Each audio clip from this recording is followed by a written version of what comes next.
So what the hell is Bitcoin? The most common answer to what Bitcoin is that it's cryptocurrency. But answering one question while creating another isn't really an answer, so let's jump in. Bitcoin, like so many others these days, is a form of digital payment, meaning that as long as you have a computer or phone linked to an account known as a wallet with Bitcoin in it, you can send it to anyone else in the world who has a Bitcoin wallet. But wait a minute, you ask. We already have that. We can wire transfer money the same way, so what's the big deal?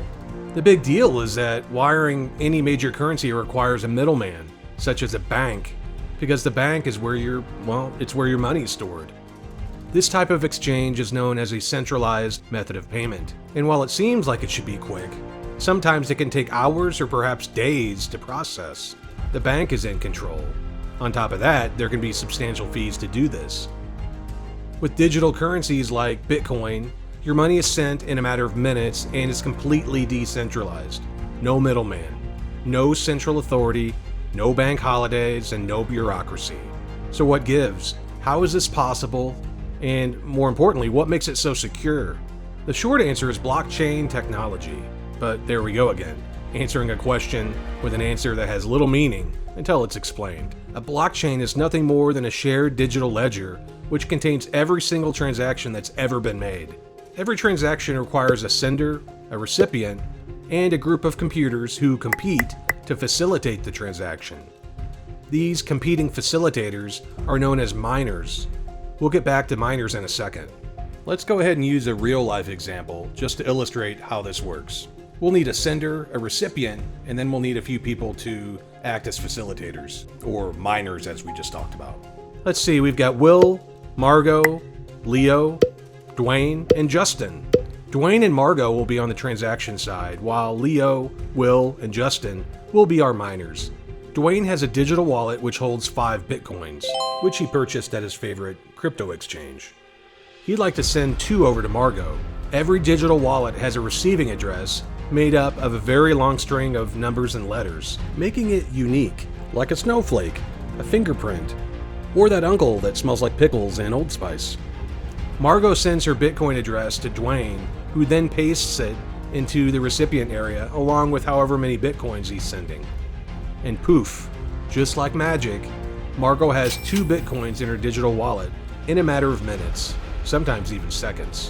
While it may seem easy, there's actually a ton going on behind the scenes. The first thing you might be wondering is how can this be secure? Or you might be wondering how Dwayne doesn't just trick the system by somehow sending Bitcoins he doesn't own. Well, this leads back to the shared digital ledger we talked about earlier.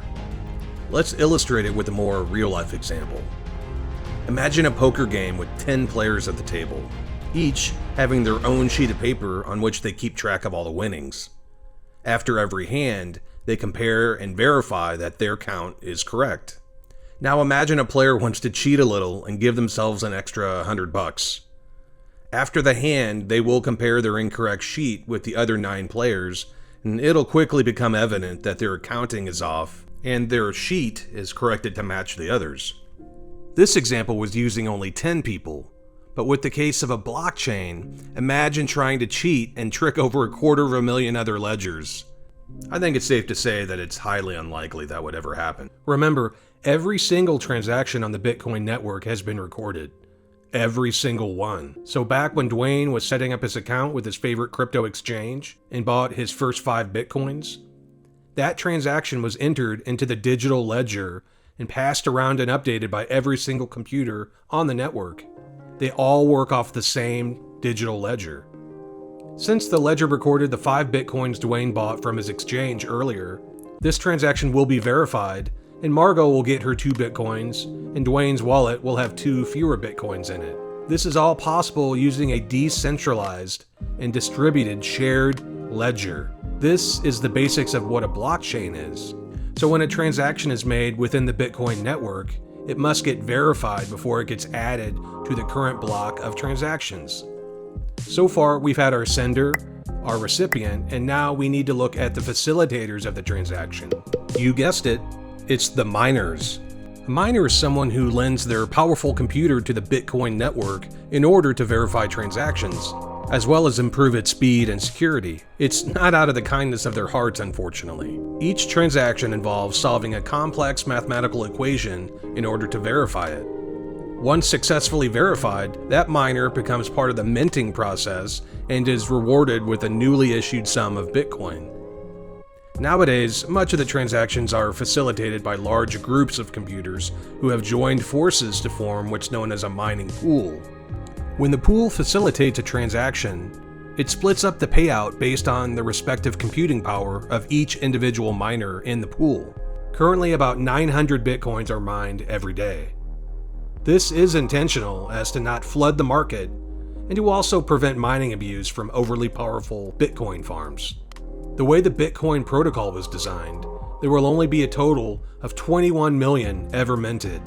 Surprisingly, even though over 18 million Bitcoins were mined in the first 10 years, it will take another 120 years to mine the remaining 2.3 million, which is estimated to be sometime in 2140.